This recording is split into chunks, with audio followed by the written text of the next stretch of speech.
நம்ம Ruturaj 2026க்கான IPL பிராக்டிஸை CSK சார்பாக முதல் வீரராக இப்போ வந்து ஸ்டார்ட் பண்ணியிருக்காரு.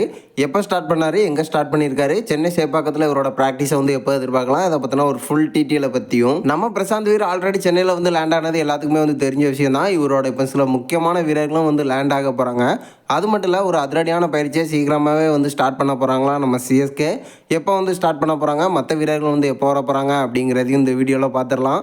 அதுக்கு முன்னாடி சேனலுக்கு புதுசாக இருந்தீங்கன்னா சப்ஸ்கிரைப் பண்ணிக்காங்க. இந்த வீடியோக்கு ஒரு லைக் கொடுக்கலாம், லைக்கை கொடுத்துருங்க. ஃபஸ்ட்டு நம்ம பிரசாந்த் வீரை பார்த்துடலாம். இப்போதைக்கு இன்ஜுரி காரணமாக ரஞ்சி டிராஃபிலேருந்து வெளியேறி இருந்தார். சிஎஸ்கே சார்பாக முதல் வீரராக இப்போ சென்னையில் வந்து லேண்ட் ஆயிருக்காரு. ஸோ இது எல்லாத்துக்கும் தெரிஞ்ச விஷயம் தான்.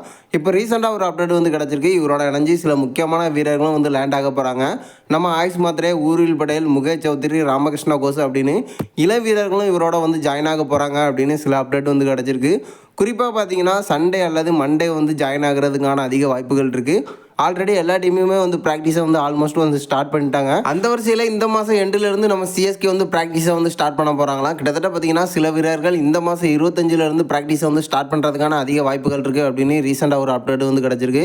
ஸோ இப்போதைக்கு நம்ம சிஎஸ்கேயில் இருக்கக்கூடிய இளம் வீரர்கள் நம்ம சென்னையில் வந்து லேண்ட் ஆக போகிறாங்க. அடுத்து நம்ம ருத்ராஜை பார்த்துடலாம். சிஎஸ்கே சார்பாக ஆல்ரெடி நம்ம தலத்தோனி வந்து ப்ராக்டிஸை வந்து ஸ்டார்ட் பண்ணியிருந்தார். இப்போ ருத்ராஜ் பார்த்தீங்கன்னா ரீசெண்டாக நேற்று வந்து தன்னோட வலைப்பயிற்சியை வந்து ஸ்டார்ட் பண்ணியிருக்காரு. ஐபிஎலுக்கு இன்னும் கொஞ்ச நாள் தான் இருக்கிற நேரத்தில் நம்ம ருத்ராஜ் ஒரு அதிரடியான பயிற்சியை வந்து ஸ்டார்ட் பண்ணியிருக்காரு. அதுவும் மகாராஷ்டிராவில் இருக்கக்கூடிய ஸ்டேடியத்தில் தான் தீவிரமான பயிற்சியை வந்து ஸ்டார்ட் பண்ணியிருக்காரு.